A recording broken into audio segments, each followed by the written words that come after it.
ওনারা ডিজিএফআইতে থাকা অবস্থায় অথবা র্যাবে থাকা অবস্থায় ওনাদের বিরুদ্ধে এই অভিযোগগুলো আনা হয়েছে।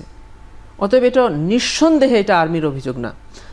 আমরা একটু যেতে চাই গাজী তামিম আপনার কাছে। শুরুতে একটু জানতে চাইব যে আগামীকাল অর্থাৎ বুধবার যদি যে কর্মকর্তারা হেফাজতে রয়েছেন, সেনা কর্মকর্তারা অভিযুক্ত, তাদেরকে যদি তারা হাজির না হয়, তাহলে পত্রিকায় বিজ্ঞাপন দেওয়ার বিষয়টি এসছে আজকে আন্তর্জাতিক অপরাধ ট্রাইব্যুনালে। এই কথাটি গণমাধ্যমে আপনার মাধ্যমে যাতে জানতে পেরেছে, এটি কি কালকে শেষ তারিখ বা শেষ দিবস, বিষয়টি কি আসলে? আচ্ছা, যে আপনারা জানেন যে আন্তর্জাতিক অপরাধ ট্রাইব্যুনাল গত 15 বছরের ইনফোর্স ডিসঅ্যাপিয়ারেন্সের অভিযোগে 28 জনের বিরুদ্ধে গ্রেফতারি পরোয়ানা জারি করেছেন। তার মধ্যে প্রথম আছেন সাবেক প্রধানমন্ত্রী শেখ হাসিনা, তারপরে আছেন তার নিরাপত্তা উপদেষ্টা অবসরপ্রাপ্ত মেজর জেনারেল তারেক সিদ্দিকী সহ কিছু তৎকালীন মন্ত্রী এবং অবসরপ্রাপ্ত এবং সার্ভিং কিছু সেনা কর্মকর্তা।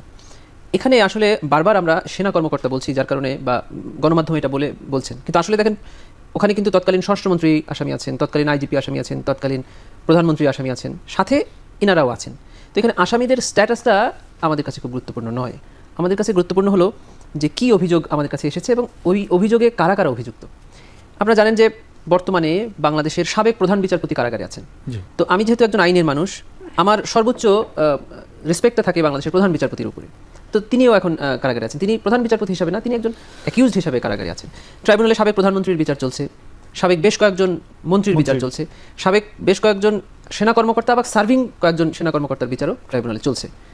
তো এটা, এবং আপনি জানেন যে 71-এ পাকিস্তান সেনাবাহিনীর একজন কর্মকর্তার বিচারও ট্রাইব্যুনালে চলছে, যে 71-এ পাকিস্তান আর্মির সদস্য অফিসার ছিলেন, এখন চলছে। আচ্ছা, তো এখানে আসলে কে কোন জায়গার অফিসার সেটা আমাদের দেখার দরকার নেই, অপরাধের সাথে তিনি আসলে কতটুকু সম্পৃক্ত সেটা আমরা দেখব।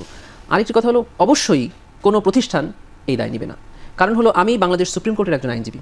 এই বাংলাদেশ সুপ্রিম কোর্টের আইনজীবী থাকা অবস্থায় আমাকে ট্রাইব্যুনালের একজন প্রসিকিউটর নিয়োগ করা হয়েছে। আমি কিন্তু এখনও বাংলাদেশ সুপ্রিম কোর্টের আইনজীবী আছি এবং ওখানেও আমি প্র্যাকটিস করার অনুমতি আমার আছে এবং আমি করিও সেটা। ঠিক এমনিভাবে দুর্নীতি দমন কমিশন, এমনিভাবে বিডিআর ট্রাইব্যুনাল সহ বিভিন্ন জায়গায় সুপ্রিম কোর্টের লয়ারদেরকে এই গভর্নমেন্ট অ্যাপয়েন্ট করেছে অ্যাজ প্রসিকিউটর অথবা অ্যাটর্নি জেনারেল স্ট্যাটাসে। আমার বক্তব্য হলো, দুর্নীতি দমন কমিশনে থাকা অবস্থায় অথবা প্রসিকিউশনে থাকা অবস্থায় আমি যদি কোনো অপরাধের সাথে জড়িত হই, সেটা আমার মাদার বার, মানে সুপ্রিম কোর্ট বার এ দায় নেবে না। এখানে যে কয়েকজন অ্যাকিউজডকে আনা হয়েছে, ওনারা ডিজিএফআইতে থাকা অবস্থায় অথবা র্যাবে থাকা অবস্থায় ওনাদের বিরুদ্ধে এই অভিযোগগুলো আনা হয়েছে। অতএব এটা নিঃসন্দেহে এটা আর্মির অভিযোগ না।